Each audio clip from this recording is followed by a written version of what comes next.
Hello and welcome back. Today we're trying to solve a problem that I think every car buyer is facing in 2026. Oh, definitely. The SUV market is just so crowded. Exactly. So whether you're looking for a family car, something for the city, or a serious off-roader, how do you even begin to choose? Well, we have a plan for that. Mm. We're going to use what we call the essential four-pillar blueprint to help you decide. Okay, a blueprint. I like that. And then we'll reveal the top 10 models for the year. And crucially, we'll name 2 specific models you should probably avoid. Good. Let's start with that blueprint. The first pillar you have here is reliability. I was a bit surprised to see the Ford Mustang Mach-E at the top. It is surprising, isn't it? You know, with EVs, you often hear about software glitches. But the Mach-E hit a perfect 100% reliability score in recent surveys. That's almost unheard of. Wow. And for petrol? The Ultra Lexus X is right up there, 99.8%. Just incredibly dependable. So that leads into the second pillar, interior space. And you mentioned a carry-on suitcase test? Yes. This is so much more useful than just reading a number in liters. It tells you about the usable shape of the boot. Right, because not all boot space is created equal. Exactly. So for example, the Volkswagen T-Roc is a pretty compact SUV, but you can fit 7 carry-on suitcases in it. 7? That's a lot. It is. A similar-sized car, the Rona, only fits 5.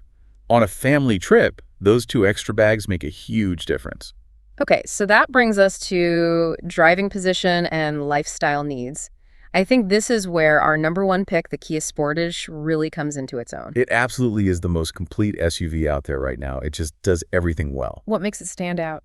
Well, for one, it has a massive 591-liter boot. You can fit your weekly shopping and the dog in there without any trouble. And the tech, those dual screens, are so intuitive. Okay, so the Sportage is the sensible do-it-all winner, but what if I want something, a bit more fun?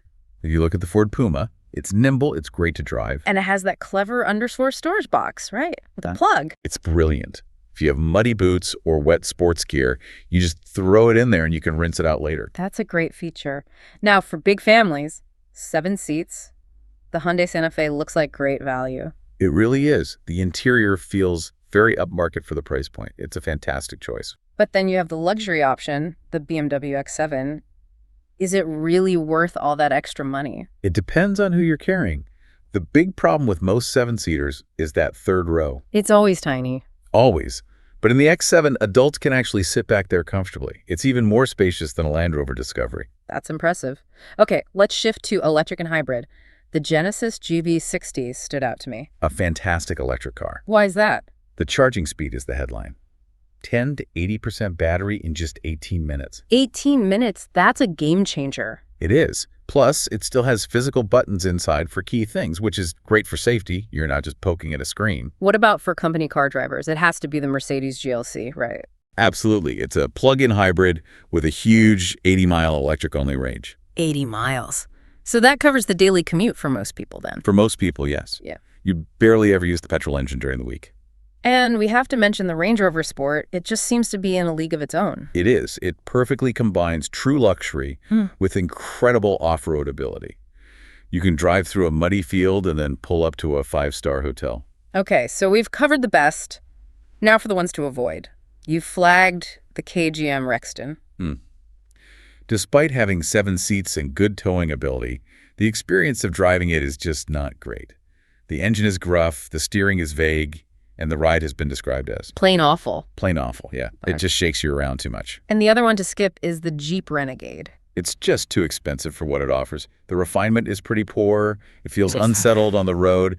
And honestly, there are just much, much better options out there for your money. So to summarize, skip the Rexton and the Renegade. The Kia Sportage is the best all-rounder. But your own lifestyle should be the final decider. Santa Fe for 7 seats, the Puma for fun, the GLC for company car savings. It makes me wonder, with cars like the Sportage and Kuma handling so well, are we seeing the end of the truly rugged SUV? That's a great point. They're becoming so refined, they're almost like taller, more practical hatchbacks. A fascinating thought.